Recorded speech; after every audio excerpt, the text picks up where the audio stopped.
Dede bukan tatit tapi sakit, gitu ya. Dede apa lagi? Dede bukan dingin tapi dingin, bukan begitu. Jadi nggak usah menyampaikan bahwa yang diucapkan anak itu salah, bukan begitu. Malah dia nanti akan bingung ya. Ini yang bener tuh yang mana? Dinin atau dingin? Kenapa kok anak Umi murung ini pulang sekolah? Capek ya? Wah, dilempar mungkin sepatunya gitu ya. Gimana tadi ada apa di sekolah? Saya kesel gitu, anak-anak playgroup mungkin ya yang 2,5 tahun. Capek hari ini, capek katanya kayak gitu ya. Ya itu adalah bagian-bagian yang bisa menjadi stimulus kita untuk bonding lebih banyak, ngobrol lebih lama dengan putra-putri kita. Lagi nonton? Sekalian yuk support dakwah ini dengan infak. Sedikit dari kita, besar manfaatnya.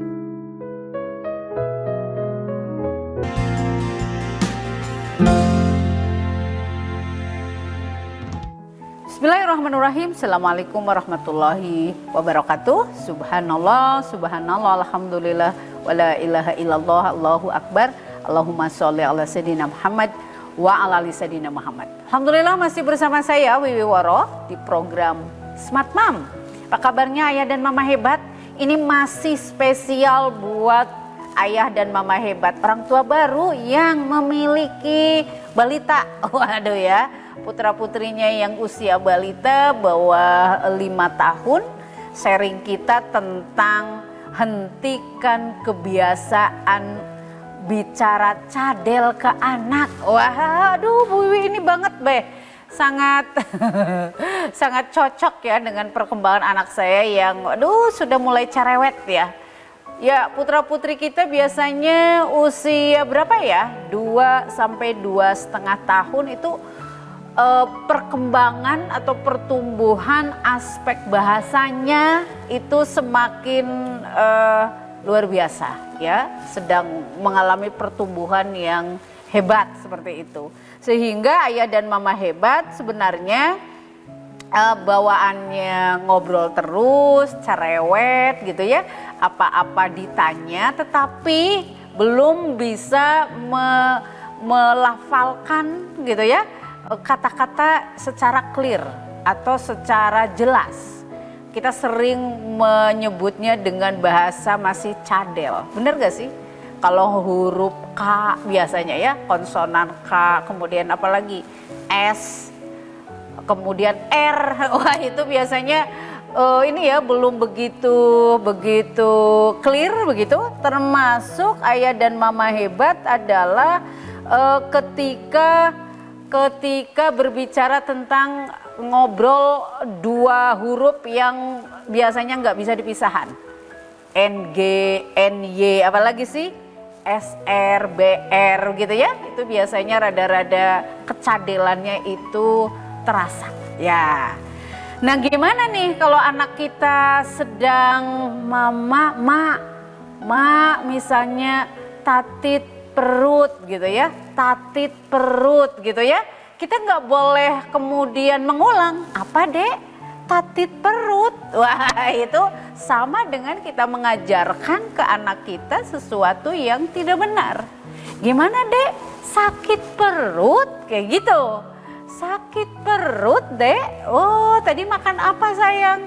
Oh, makan es misalnya pakai apa anak-anak kita ya? Habis makan es buah.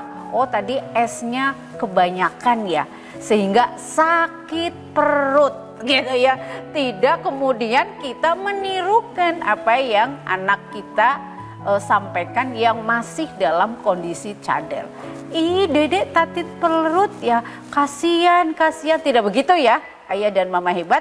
Itu adalah bagian-bagian dari trik bahwa kita itu memang sedang ngajarin putra-putri kita yang balita yang masih cadel itu perkataan yang baik. Jadi perhatikan kalau anak kita masih cadel, kita tetap semangat gitu memberikan pernyataan yang benar. Jadi tidak mengikuti anak kita yang masih cadel. Alasan kenapa anak berbicara cadel ya tadi ya, Ayah dan Mama Hebat di usia rentang usia 2 sampai 2,5 tahun kesulitan untuk melafalkan beberapa konsonan yang tadi Bu Wi sudah sampaikan dan beberapa huruf-huruf yang memang kadang-kadang tertukar ya. Kadang-kadang tertukar. Mama mau makan jenang kayak gitu kan ya.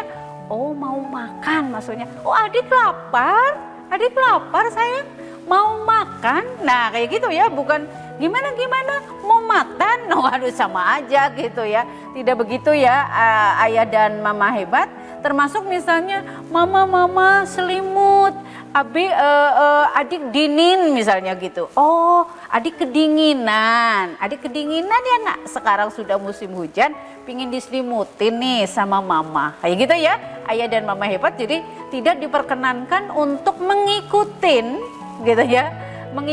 kata-kata anak kita yang masih cadel, karena itu sama dengan ngajarin anak kita untuk bertahan di area kecadelan gitu ya, di area kecadelan. Kemudian apa yang harus dilakukan ketika anak berada di tahap ini?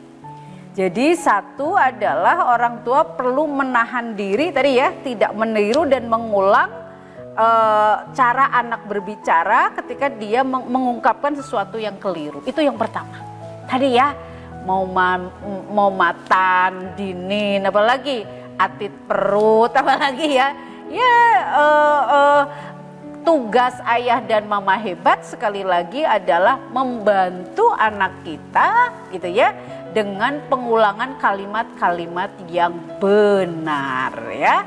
Adik mau makan, mau sarapan apa? Pakai telur ceplok misalnya ya, atau pakai goreng nugget misalnya seperti itu. Dede mau makan nugget misalnya kayak gitu ya, itu adalah gak usah diulang ya, gak usah diulang Ayah dan Mama Hebat, tetapi kita membantu anak untuk mengklirkan gitu ya, untuk mengklirkan bahwa yang dia ucapkan itu atau yang dia ucapkan itu kita koreksi tetapi tidak menyalahkan. Dede itu salah, itu nanti di poin berikutnya ya. Itu tidak begitu ya Ayah dan Mama Hebat, tapi cukup kita dengan melafalkan yang benar. Adik mau makan, sakit perut ya sayang, gitu ya. Boleh pakai kaos kaki ya kalau lagi sakit perut, kemudian istirahat, mama selimutin, terus kayak gitu.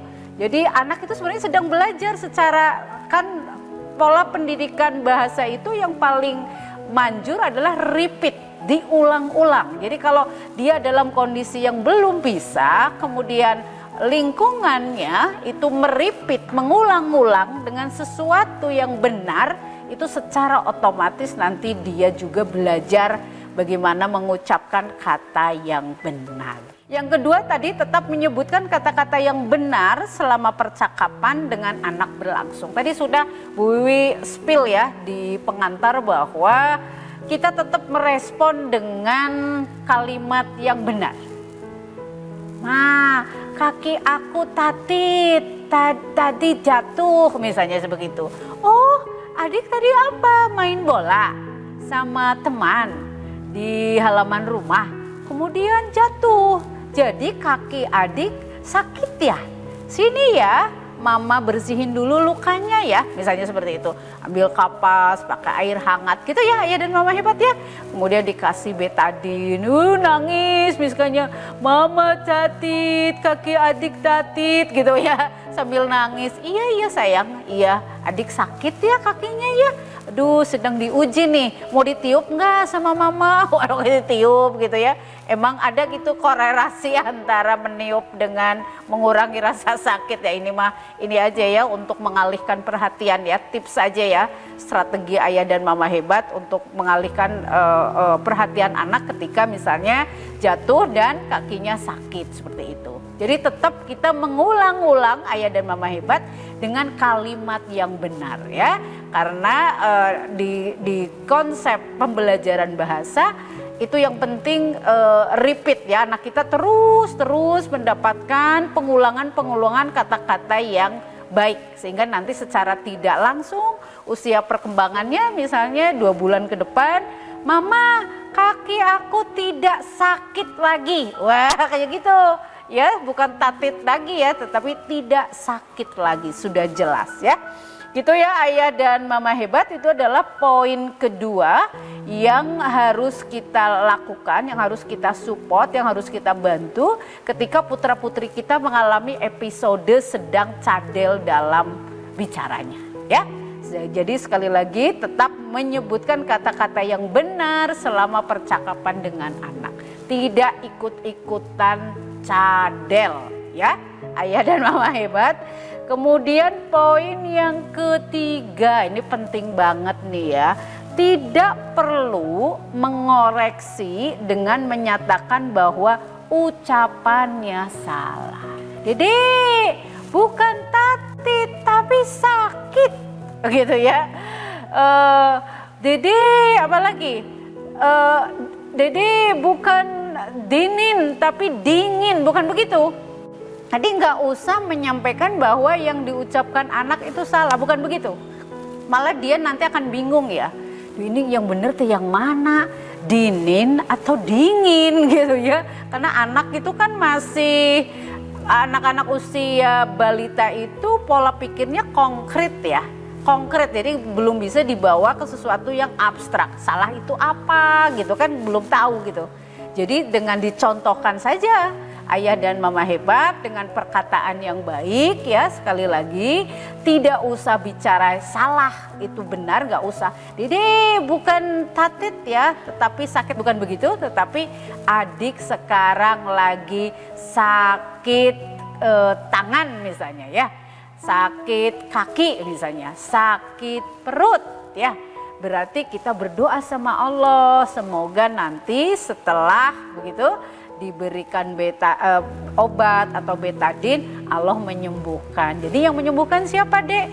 Allah. Syariatnya melalui obat, insya Allah tidak sakit lagi, insya Allah nanti sembuh. Kayak gitu ya ayah dan mama hebat. Jadi nggak perlu menyampaikan sekali lagi dede ini salah, itu salah, semuanya salah gitu ya. Jadi anak itu bingung nanti ya, bingung sementara dia dalam proses perkembangan bahasa yang luar biasa ya. Jadi aspek perkembangan bahasa ini sekali lagi ayah dan mama hebat, bagi balita itu biasanya perkembangan mulai signifikan di usia mulai 2 sampai 2,5 tahun. Dengan indikator yang bisa kita lihat anak kita cerewet ya. Bukan hanya untuk anak yang berjenis kelamin perempuan, termasuk ke anak-anak kita yang berjenis kelamin laki-laki. Biasanya sudah mulai Masya Allah ya, nanya-nanya kan gitu ya. Kemudian sampai kerepotan gitu ayah dan mama hebat ya dengan pertanyaan anak-anak begitu. Mudah-mudahan tidak ya, karena itu sesuatu yang kadang-kadang kalau dikenang itu wah cepet banget ya perkembangan usia balita gitu ya. Tahu-tahu anak kita kemudian sudah SD, SMP gitu, kita kadang sulit ya punya waktu yang lebih leluasa untuk ngobrol. Sehingga ketika anak kita balita, ayah dan mama hebat punya peran, punya waktu, beri support yang terbaik begitu ya. Sehingga dalam konteks perkembangan bahasanya bisa melewati masa cadelnya tidak terlalu lama ya. Karena lingkungannya itu selalu memberikan role model bagaimana bicara yang benar, tidak cadel lagi. Seperti itu ya ayah dan mama hebat. Semoga ini menjadi tantangan kita sebagai orang tua bahwa Masya Allah harus terus tumbuh dengan cara belajar, karena kalau kita tahu ilmunya insya Allah kita bisa mengawal seluruh tahapan perkembangan putra putri kita dengan sangat baik. Bagaimana orang tua menjadi support system terbaik ya bagi anak untuk mengawal perkembangan bahasa dengan cara tidak bicara cadel ya, ketika memang tidak ngikutin bicara cadel anak-anak ketika kita berinteraksi dengan mereka. Nah gimana nih caranya Bu Wiwi, kegiatan apa saja yang bisa mendukung anak agar tadi perkembangan bahasa anak ini bisa tumbuh dengan sangat baik ya. Sehingga ayah dan mama hebat, kita senang banget ya kalau di review, bener gak sih ayah dan mama hebat ketika pertama kali anak kita berbicara. Wah biasanya apa dulu tuh? Panggil papa atau ibu. Ya, papa atau ibu. Biasanya anak-anak itu lebih mudah kata pertamanya itu yang bukan i ya. Kalau a itu lebih enak. Papa atau bapak. Tapi kalau udah ibu itu biasanya lebih sulit. Jadi biasanya kata-kata yang pertama itu ayahnya yang disebut ya. Kalau kecuali kalau mama gitu. Tapi tetap aja biasanya ayahnya yang sering disebut seperti itu. Gak usah jealous lah ayah dan mama hebat ya. Aduh anak aku mending gitu ya. Gak usah begitu, ini hanya apa saja ya. Hanya surprise saja bahwa kata pertamanya biasanya anak-anak itu vokal A itu lebih mudah diucapkan ya daripada vokal I seperti itu. Sehingga gimana nih caranya kita menstimulus agar perkembangan bahasa putra-putri kita tumbuh dengan sangat baik. Tentu rajin-rajinlah diajak bicara. Anak itu ada masa yang namanya self talk, bicara sendiri. Sering ya mungkin dia punya mainan, dengan bahasanya aja. Aku mau masak-masak gitu ya, apalah mau goreng sosis. Kalau anak kita diberikan seperangkat mainan masakan gitu, ada kompor, ada penggorengan gitu, dia self talk ya. Itu adalah cara dia untuk mengasah aspek bahasa dengan sangat baik. Jangan dibilang, nah anak kita jadi ngomong sendiri, jangan bilang begitu ya ayah dan mama hebat. Karena itu juga bagian dari anak kita melakukan pengayaan ya untuk menambah kosakatanya yang baru. Sehingga kalau bapak ayah dan mama hebat sering mengajak anak kita bicara, itu perkembangan bahasanya, kosakatanya akan semakin baik. Gimana Dede? Pagi ini sehat? Hari ini bagaimana? Bahagia, senang. Wajahnya ceria sekali, matanya berbinar-binar, senyumnya lebar, hebat anak mama, misalnya seperti itu ya. Itu adalah bagian-bagian dari kita sedang menstimulus putra-putri kita ya. Kenapa kok anak Umi murung ini pulang sekolah? Capek ya? Wah, dilempar mungkin sepatunya gitu ya. Gimana tadi ada apa di sekolah?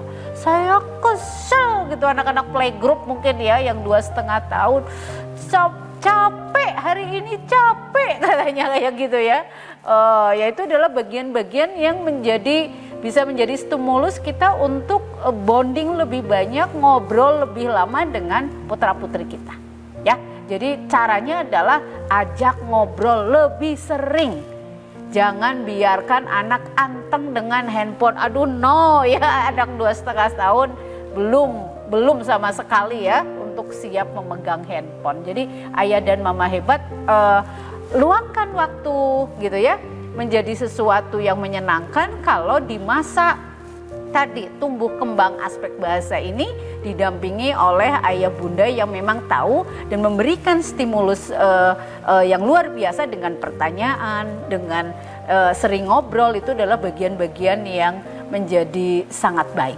Yang kedua adalah manfaatkan media seperti buku cerita untuk meningkatkan kosakata anak. Wah, Masya Allah, sekarang mah zamannya sudah nggak kayak dulu lagi yang harus beli buku. Sekarang tidak harus ya, banyak sekali referensi dan ayah dan bunda kalau memang belum memiliki misalnya buku cerita khusus begitu, bisa dipilih lah ya.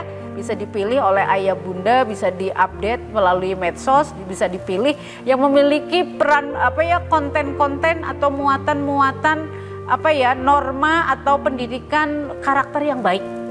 Seperti itu. Sehingga dengan cara bercerita ini anak-anak kita terbiasa dengan kosakata baru gitu ya. Dengan adanya value yang kita tanamkan dengan cara yang sangat menyenangkan. Kemudian ibu-ibu, bapak-bapak harus sangat ekspresif ya. Sehingga cerita itu menjadi sesuatu yang seru gitu. Jadi jangan sampai terdengar suara boom gitu, kita lempeng saja, terdengar suara boom. Kan jadi nggak menarik buat anak begitu. Ekspresif yang membuat oh iya dia antusias, dia ikut ini ya, tersalurkan dengan emosi yang kita sampaikan. Itu adalah bagian-bagian kita juga menstimulus perkembangan aspek bahasa putra-putri kita. Nah, kapan nih orang tua perlu waspada? Jadi ayah dan mama hebat, ketika putra putri ayah dan mama hebat usia 24 bulan atau 2 tahun, biasanya itu sudah mampu mengucapkan 2 kata minimal ya. Bermain sepeda. Ibu cantik, itu biasanya begitu. Sehingga waspada ketika sudah 2 tahun atau 24 bulan, putra-putri kita belum bisa mengungkapkan 2 kosakata yang punya makna, ya itu bisa perkembangan utama nih, gitu. Sehingga kalau cadel R itu memang kata yang paling sulit ya, kata yang paling sulit. Kalau di referensi psikolog yang Bu Wiwi pelajari sih memang perkembangan ini dianggap normal kalau sampai usia 4 tahun. Jadi kalau 4 tahun masih cadel-cadel masih normal. Setelah itu nampaknya memang harus silaturahmi lagi ya kepada kepada pakar yang psikolog dan sebagainya. Siapa tahu ada memang gangguan ya, gangguan di aspek bahasa yang dialami oleh putra-putri kita. Insya Allah semoga episode anak tadi ya bicara cadel ini menjadi stimulus bagi kita orang tua untuk tahu ilmunya, kemudian memahaminya, dan tidak lupa kita sama-sama ya untuk mempraktekkannya sehingga anak kita bisa tumbuh kembang di aspek manapun dengan sangat baik, syariatnya didampingi oleh orang tua yang hebat. Terima kasih. Assalamualaikum warahmatullahi wabarakatuh.